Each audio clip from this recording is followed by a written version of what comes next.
Welcome back to the fifth installment of the Ionic Educational Series. In this video, we're going to go into more detail about the Ionic dashboard and teach you everything you need to know about the remaining three core Ionic functions: borrowing assets, paying back loans, and finally, withdrawing your funds. The process for each of these transactions is similar to supplying assets, so you shouldn't have much trouble learning. Navigate to the Ionic dashboard page using the menu bar. Once there, confirm you're on the mode network and in the main market. We talked a little about the dashboard page in the last episode, but the most important thing to remember is that it's the place where you can see all the information about your current live Ionic positions in a single place. Let's start at the top. At the top left, you'll see an area titled Net Asset Value. In this area, you'll see the aggregate value of all your supplies and borrows, as well as individual breakdowns of each. Next to this, you'll see Position Health. This number is a direct indicator of how well your position is managed. It is a very important value to understand, and we'll talk about it in more detail later when we borrow an asset. Next to the Net Asset Value area, you'll see the Net APR Pools area. This area of the page shows you your total activity, including the overall APR you're earning if the APR is positive, or paying if the APR is negative, based on all the assets you're supplying and borrowing and their respective APRs. Like with the net asset value information, you'll also see the APR separately for all your borrows and all your supplies. On the far right, you'll see information about your total points, which are a form of rewards in addition to APR that Ionic awards you ION tokens for. We'll cover that more in a later episode. Further down the page, you'll see the chain drop-down selector. We've already talked a lot about it, but remember that you can toggle between chains using it if you need to keep track of portfolios that are spread across different Ionic deployments. And below, and to the right of that, you'll see the markets and emissions areas respectively. We're finally to the most important part of the dashboard page, the area where you'll see all your collateral or supplies and all your borrows or loans.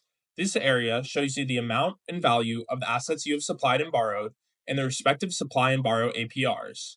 But the most important thing to remember is that the dashboard page shows both summary and detailed information only about the assets you're supplying and borrowing, rather than all the assets that Ionic supports. And the layout on the dashboard page is usually much easier to understand than what's shown on the markets page.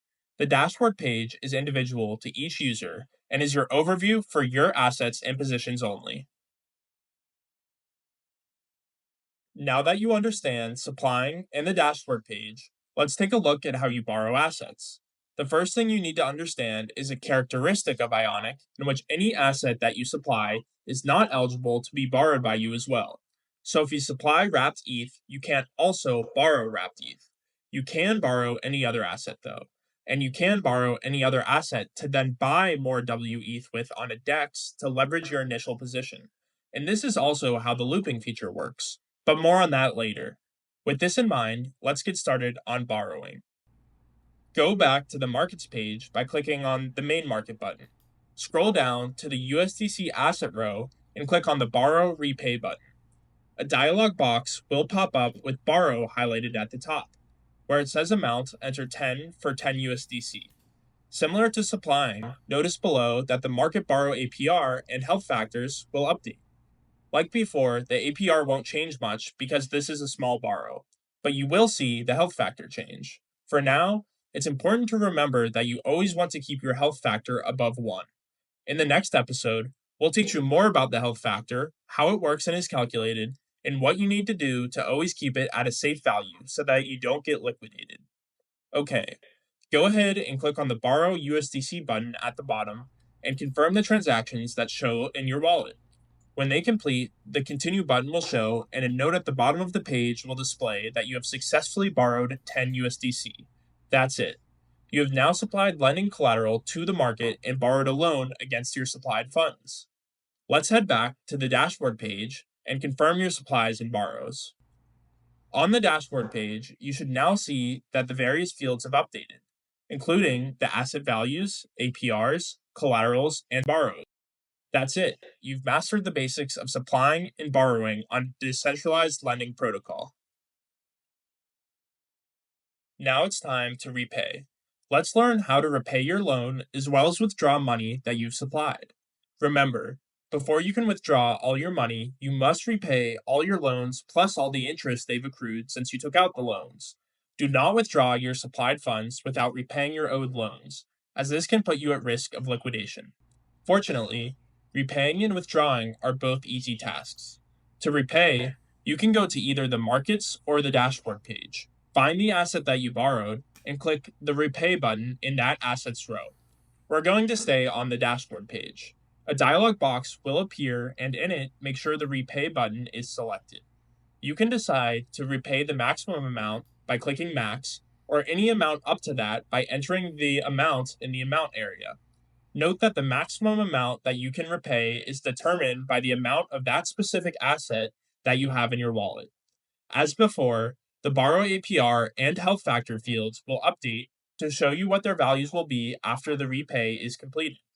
Click Max to repay the entire loan, and then go ahead and click the Repay USDC button, confirm all the transactions in your wallet, and wait for a note at the bottom of the page to appear. Remember, it could take several seconds to complete. When you see that, you can close the dialog box by clicking Continue, and you will be back on the dashboard page.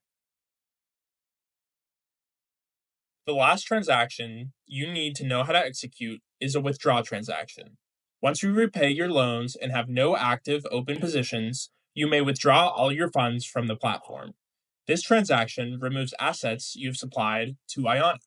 To withdraw an asset, find it on the dashboard or markets page and click the green withdraw button. Like for repaying, a dialog pop-up box will appear. Confirm that withdraw is selected and enter the amount you wish to withdraw. In this case, we will select max to withdraw all of our funds. Next, click the Withdraw WETH button and confirm the necessary transactions. Note that if you have not repaid all of your loans, you will not be able to withdraw all your supplied assets. We'll go over the exact method that the maximum amount is calculated with in the next video.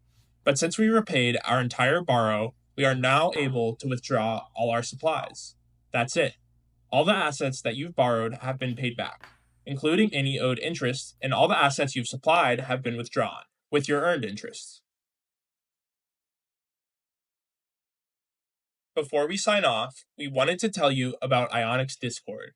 Discords are basically a modern message board, and Ionic's is the #1 place to get real-time help from Ionic's moderators and developers, as well as from other users.